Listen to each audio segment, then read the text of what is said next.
Ya, Assalamualaikum warahmatullahi wabarakatuh. Waalaikumsalam warahmatullahi Saya Bu wabarakatuh. Anggreni, pengajar prakteknya Ibu Handari dari SMK 2 Cilacap.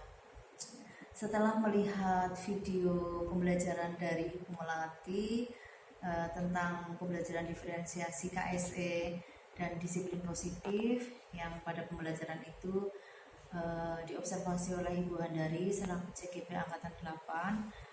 Alhamdulillah Bu Handari sudah menerapkan atau mengajari Ibu Melati teknik-teknik pembuatan RPP yang berdiferensi dan terintegrasi KSE serta disiplin positif, dan Bu Melati sudah mempraktekkan pembelajaran di kelas. Luar biasa sekali, Bu Melati sudah berjuang untuk bisa seperti yang diarahkan oleh Bu Handari, dan saya melihat akan memberikan beberapa masukan.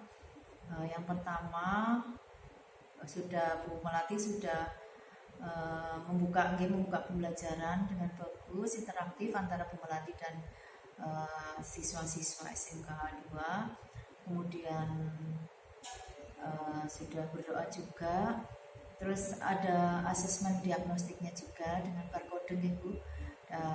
Kemudian satu yang masih terlewatkan yaitu disiplin positifnya, yaitu belum menyampaikan kesepakatan kelas. Kemudian kesepakatan kelas itu sangat perlu sekali.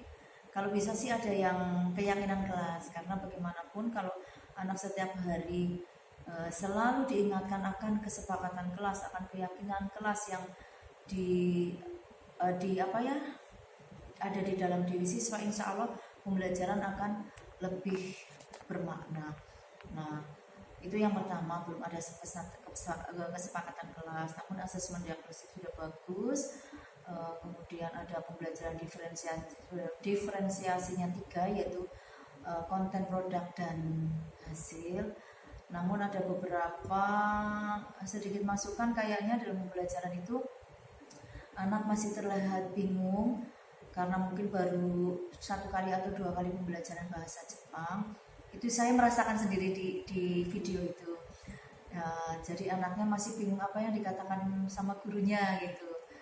Kalau menurut saya sih alangkah lebih baiknya kalau di awal itu diberi semacam kosakata gitu. Ketika akan menyampaikan pembelajaran ini, disampaikan bahasa ini artinya ini, dalam bahasa Indonesia ditranslate. Ini artinya ini artinya ada. Apalan dulu gitu. Menurut saya sih supaya anaknya nanti prosesnya lebih cepat. Atau bisa juga untuk asesmen itu.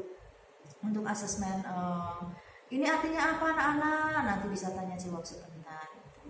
Nah, kemudian pada saat berkeliling, ditanyakan dulu dengan proses seperti ini anak nyaman apa tidak gitu, apa akan bermain di luar gitu. Dan itu kan pembelajarannya mengenai menemukan alat tapi dalam bahasa Jepang.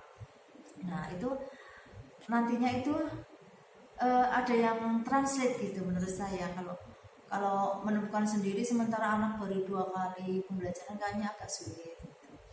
Ditanyakan kenyamanan belajarnya juga, mau di dalam kelas atau di luar kelas, atau mungkin anak-anak diberi sedikit kebebasan ketika belum tahu, bisa melihat, mencari atau explore di Google, atau ini bahasanya apa gitu, karena ini adalah proses belajar.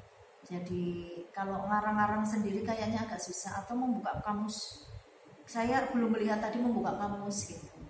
Itu yang hasil pengamatan saya, tapi paling tidak Bu Melati sudah berusaha seperti arahnya Bu Handari. Mudah-mudahan kedepannya lebih dikembangkan lagi. Dari saya melihat dari pasca observasinya, kayaknya Bu Melati sudah menyadari bahwa pembelajarannya kurang aktif dan ingin memakai permainan, kalau tidak salah, memakai permainan agar lebih mengaktifkan siswa lagi.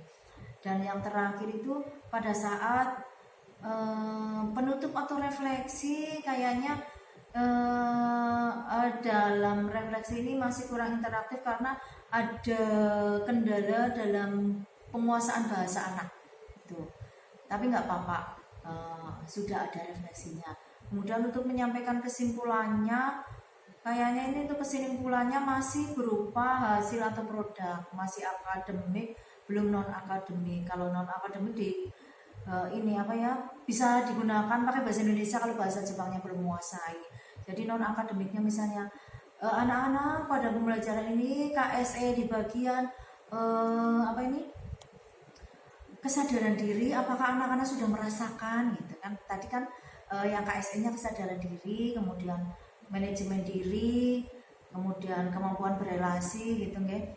Itu belum diungkapkan oleh Bu Melati. Jadi saya pikir masih sudah pakai stop, teknik stop gitu. Cuma penekanannya ke anak belum disampaikan. Nah, agar terasa berhasil atau tidaknya KSE ini di awalnya itu disampaikan pakai bahasa Indonesia dulu nggak apa-apa. Anak-anak, hari ini kita akan belajar tentang pembelajaran diferensiasi dan KSE.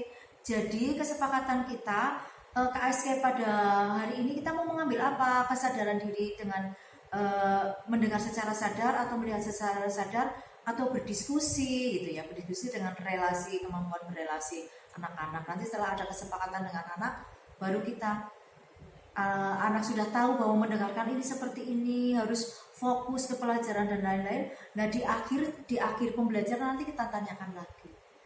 Hanya demikian beberapa masukan dari saya. Yang jelas intinya sudah baguslah untuk Bu Melati dan Bu Handari. Terima kasih. Wassalamualaikum warahmatullahi wabarakatuh. Waalaikumsalam warahmatullahi wabarakatuh.